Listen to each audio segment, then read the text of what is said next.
A bottle of water at your local grocery store costs about $1.50. That same bottle of water at JFK Airport costs $7. That is not inflation. That is not supply chain disruption. That is a system deliberately designed by people who knew exactly what they were doing. And by the end of this video, you will never walk past an airport food court the same way again. Here is exactly how it works. Most people assume airport food is expensive for obvious reasons. You are stuck, you are hungry, there is nowhere else to go. So vendors charge what they want. That explanation is not wrong, but it is incomplete. It is the surface layer of a much deeper machine. The real story starts not with the restaurants, but with the airports themselves. And it starts with a contract structure that most travelers have never heard of. Here is the official story that airports tell. They say high prices exist because of high operating costs. Rent is expensive inside a terminal. Security clearances for every single employee cost money. Getting supplies through TSA checkpoints adds time and labor. The Airports Council International has pointed to these factors for years. And yes, those costs are real. Airport retail space can cost up to 20% more per square foot than comparable commercial real estate outside the terminal. Security vetting for staff adds overhead. Deliveries require inspection. All of that is true. But here is what that explanation leaves out.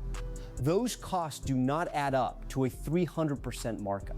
A sandwich that cost $4 to make and sell on the street does not suddenly cost $12 just because rent went up 20%. Something else is happening, and that something else is called a concession agreement. Here is exactly how the mechanism works.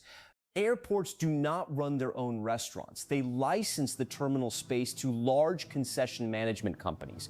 The two biggest players in the United States are HMS Host and OTG Management. HMS Host alone operates in over 120 airports worldwide. These companies sign long-term lease agreements with airports, and those lease agreements include a clause that almost no one talks about. It is called a minimum annual guarantee, or MAG. Here is what that means. The concession company promises the airport a minimum payment every single year, regardless of how much food they actually sell. At a major hub like O'Hare or Atlanta Hartsfield, those guarantees can run into tens of millions of dollars annually. The airport gets a guaranteed revenue stream. The concession company gets exclusive or near exclusive rights to sell food inside the terminal, and the cost of that guarantee gets baked directly into the price of your burger. That $7 water bottle is not paying for water. It is paying for the right to be the only place in that terminal that can sell you water. Now, here is who designed this and why. The modern airport concession model was largely shaped in the 1990s when airports began privatizing and commercializing their non-aeronautical revenue. The FAA actually encouraged airports to develop commercial revenue streams to reduce dependence on government funding. So airports turned their terminals into retail environments. They brought in concession operators, signed MAG contracts, and created what economists call a captive market. A market where the consumer has no ability to leave and shop elsewhere. By 2005, the concession model was standard across nearly every major U.S. airport. HMS Host, which is owned by the Italian company Autogrill, went public and expanded aggressively. OTG raised hundreds of millions in private investment to install iPad ordering systems and premium dining concepts at airports like Newark and Minneapolis. The pitch to airports was simple. We will build beautiful restaurants, give you guaranteed revenue, and handle everything. The pitch to travelers was never made at all. Now here is the evidence of what this actually costs. A 2019 study published in the Journal of Air Transport Management analyzed food prices at 30 major airports and found markups averaging between 200 and 300% compared to street prices for equivalent items. Not 20%, not 50%. 200 to 300%. At Los Angeles International Airport, a basic egg sandwich was found to sell for $11.50. The same sandwich from a comparable chain outside the airport, $3.75. At Boston Logan, a glass of house wine at an HMS Host restaurant was priced at $16. The same pour at a comparable restaurant in downtown Boston, $8. And it is not just food. A 2022 survey by the consumer group Upgraded Points found that the average meal at a U.S. airport restaurant costs 62% more than the national average for the same type of restaurant outside airports. 62% is the average. Many items are far worse. Here is what this costs you in real terms. The average American takes 2 round trips by air per year. The average traveler spends $34 on food and beverages per airport visit, according to airport industry data.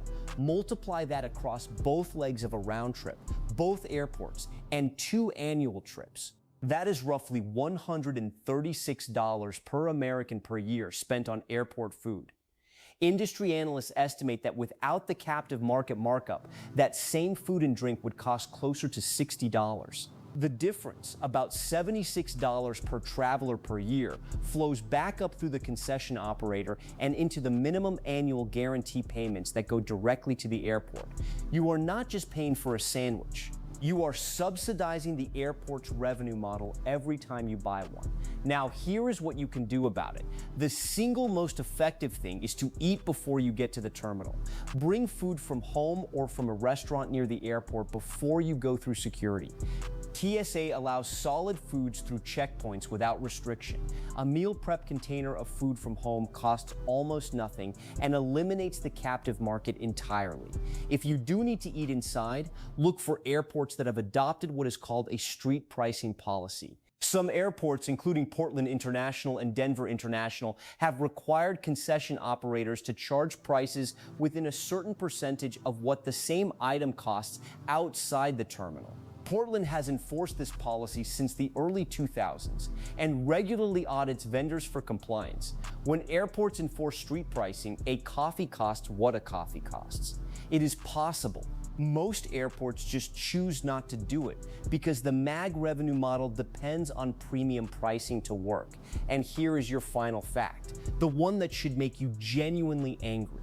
In 2016, the Port Authority of New York and New Jersey, which runs JFK, LaGuardia, and Newark, collected over $150 million in concession revenue from food and retail vendors in a single year. That is $150 million extracted from travelers who had no other choice. The Port Authority used a portion of that revenue to fund terminal renovation projects.